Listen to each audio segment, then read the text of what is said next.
Motivation is the biggest lie we've ever been told. Motivation is inconsistent. Action comes first, and then momentum and motivation follow.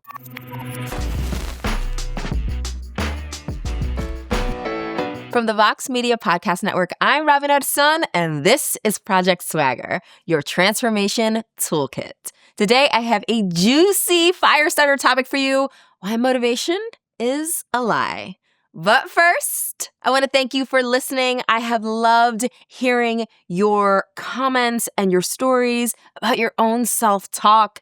Thank you for getting vulnerable in the comments. I know I can rely on this Project Swagger and Swagger Society community for showing up. The more you share, the more it gives permission to others to do the same. Now, I want to give you a little tour of the kingdom. When I was ideating around what I wanted the home for Project Swagger to look like and feel like, it was as if I was inviting you over to my house.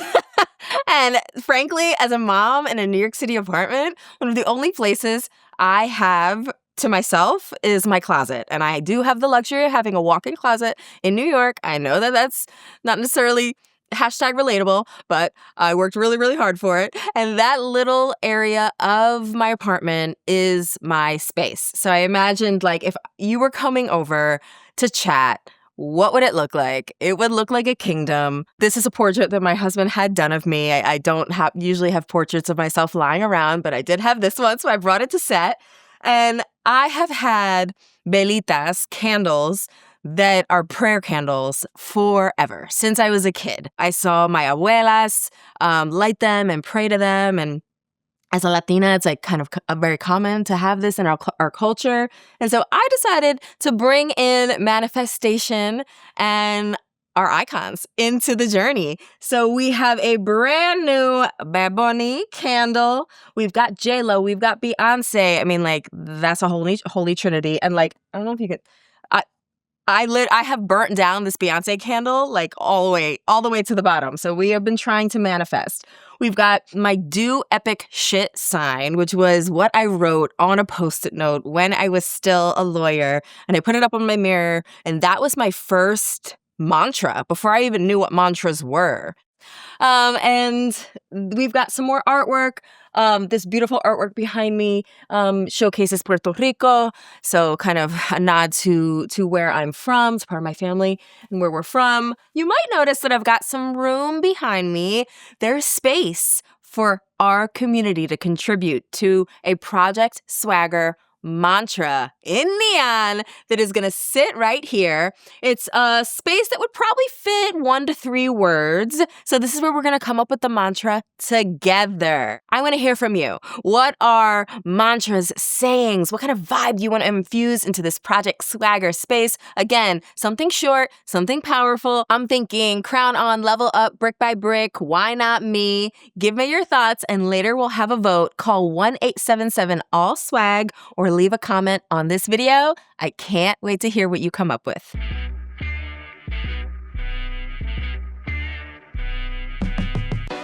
Motivation is the biggest lie we've ever been told. If I waited for motivation, I would miss out on 90% of the magical things that I've experienced in life. Motivation is inconsistent. I don't always want to work out, and it's my profession. I often feel unmotivated, especially as a busy mom and as a leader, to lead meetings, read emails, show up to the gym, lift heavy. I do not rely on motivation to train, ever. If motivation shows up, it's like you're planning a dinner party. Motivation is like your homegirl who shows up late every single time, and you are happy to have her. She looks beautiful. She smells wonderful. She brought flowers. But it's like, girl, it's 10 o'clock. I'm ready for bed. Like, where you been? So motivation is a nice to have, not a need to have. I rely on habits, routine, and systems. Action comes first, and then momentum and motivation follow. What momentum actually looks like is soft, it's subtle, it's actually not dramatic. It's the small inflection points every single day when we go from can't to can. It's quiet consistency. It's showing up even when you don't feel like it. It's showing up even when no one is applauding you and you're not getting credit for it. It's doing the smallest thing that keeps the chain of momentum unbroken. So I want to tell you about the time in my life when I felt completely untethered, completely unmoored. I felt like I had no momentum. And this is when I really discovered that small but consistent actions are what create the motivation, because they're what create the momentum. So when I was a lawyer and I knew I wanted to leave law and enter who knows what, it ended up being wellness, I set a 10-minute calendar block every single day to plot and plan. It was around 8:45 every single morning, even on the weekends. But that 9 o'clock hour was when all the partners in the law firm would sweep in, and suddenly time felt like it was not my own, especially under a billable hours model. Time was not my own. So I would arrive to the office early, and I had this 10-minute recurring calendar appointment that was protected time. The EAs knew not to touch it, and if I had to move it, I shifted it to earlier in the morning or later at night, but I always hit that 10-minute calendar. And you're thinking, what was the point of that? What did that do? Well, during that time and creating that structure, I sent emails. Actually, I should clarify. I sent one email.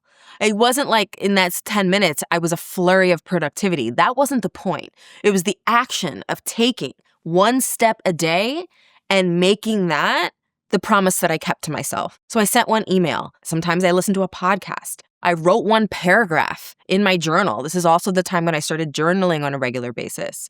I did one thing, anything. And I realized during that time period that the days that I felt the most paralyzed by fear, action became the antidote to that anxiety and that fear. And I could unstick myself. I could solve that feeling of paralysis by taking one next step. And if the one next step felt too far away, I made the step even smaller. If you've ever done box jumps at the gym, the higher those boxes get, your brain starts going into overdrive. You're like, I can't jump that. So make it even smaller.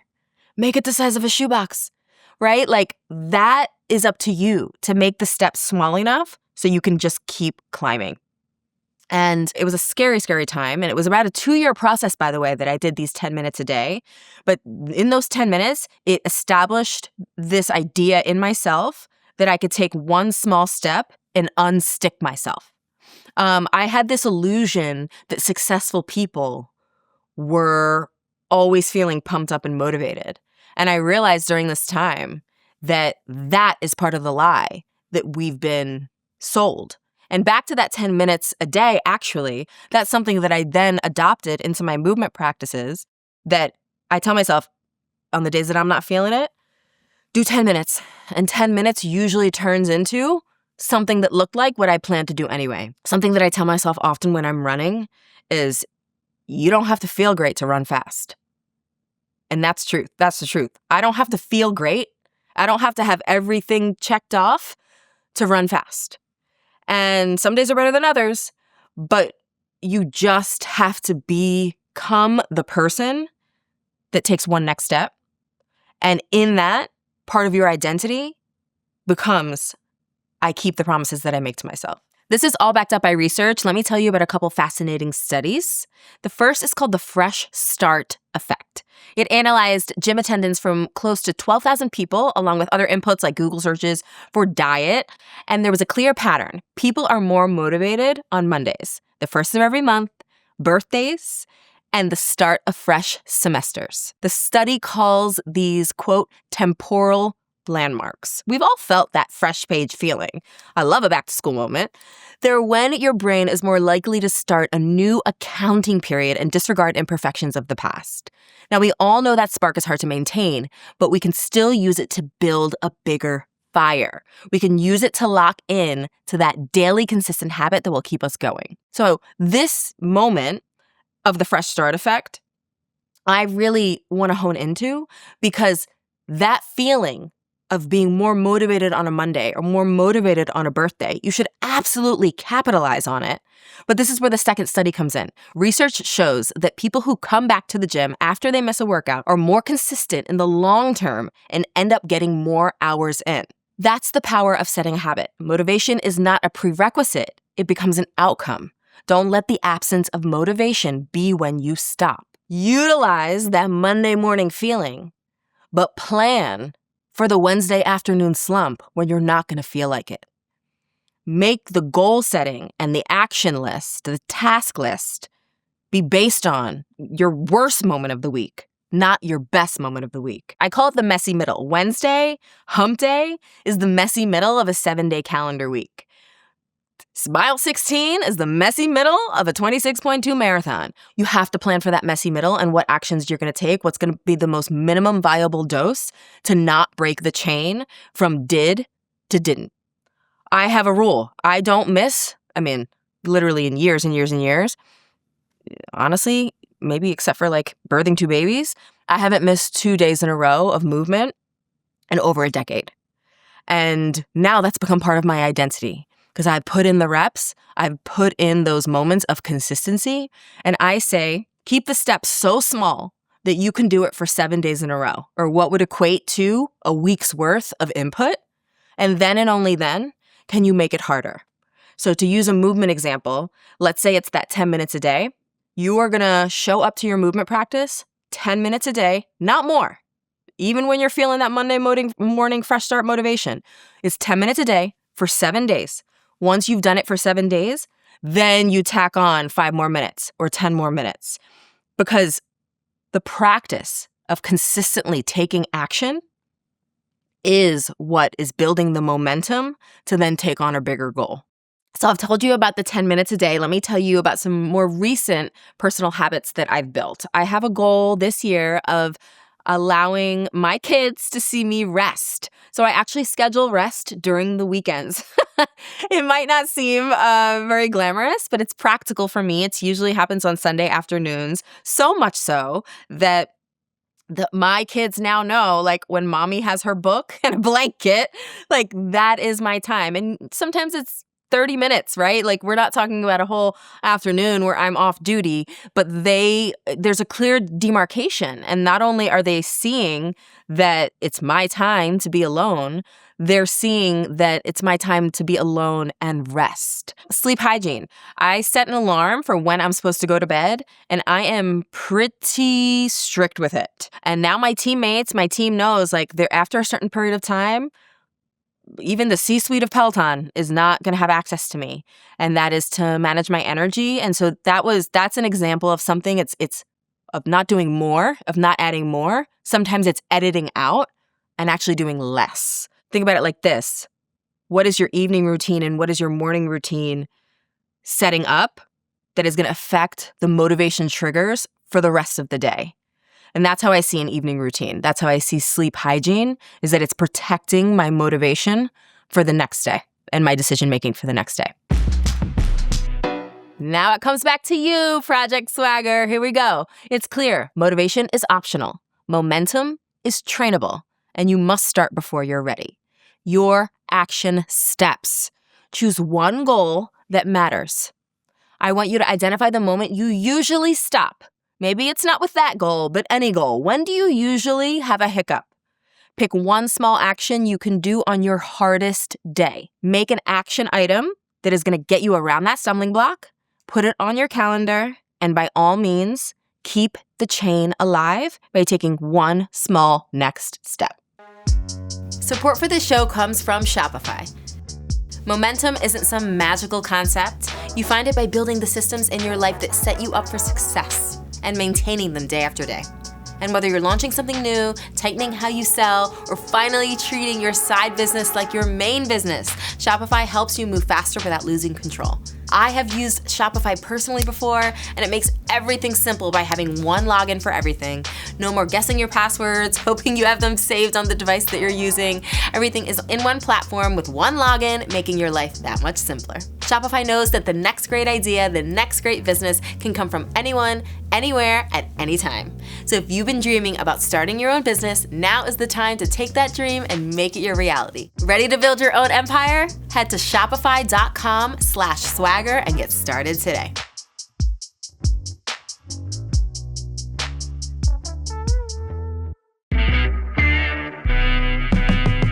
You are keeping this phone line busy, and I love it. So much so that I had to come in, especially today, and answer a couple that we just received. First up, hi, Mason. My name is Mason. And first off, Robin, I just want to say how huge of a fan that I am. And I'm so looking forward to listening to this podcast every week. So as a medical student who is getting ready to apply for residency within the next year, my question is about manifesting and vision boarding. Whenever I try to vision board, I get too overwhelmed with what to put and how to represent it. So I wanted to ask, how do you go about vision boarding? And do you have any actionable tips towards manifesting my dream life? Oh my God, I love this question. Thanks, Mason. I love vision boarding. I can get it though. I understand the paralysis though of seeing a blank page and being like, I don't know. But clearly, getting ready for medical school, that is absolutely incredible. I would break it down into quadrants. So I would say no more than 4. And this is kind of like your top 4 areas of life, identity, experience, emotion. You want to hit at something thematically in each quadrant. So I would venture to guess that 1 would be your medical school experience and what you want to achieve there. And then maybe another one is more personal, related to your personal life, romantic life, family life, home life. Another one perhaps would be your physical health, your energetic health, your spiritual health, if that relates, if that vibes with you. But I would say, imagine a piece of paper, literally draw 4 boxes and think about what you would want each theme to be. Creating that kind of visual framework sometimes takes away some of the overwhelm.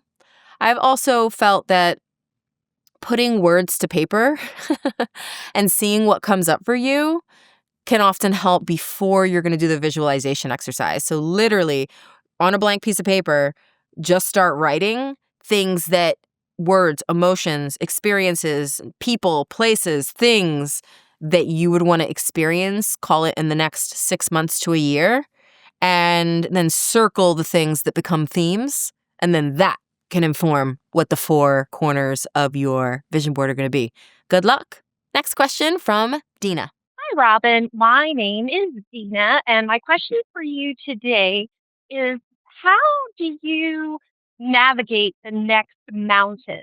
This isn't so much of a question of how to get started in your fitness and wellness journey, but rather how do you set your sights on the next mountain once you've kind of reached a plateau?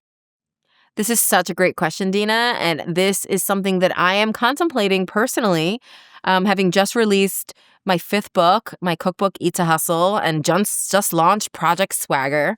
I am learning how to be in the thing that I took so long to create. Sometimes, I know for a fact that a plateau is a launching pad.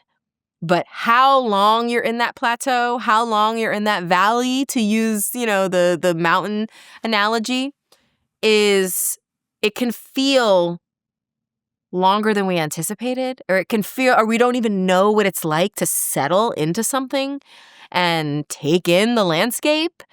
So it sounds to me like your question is not, how do I summit the mountain?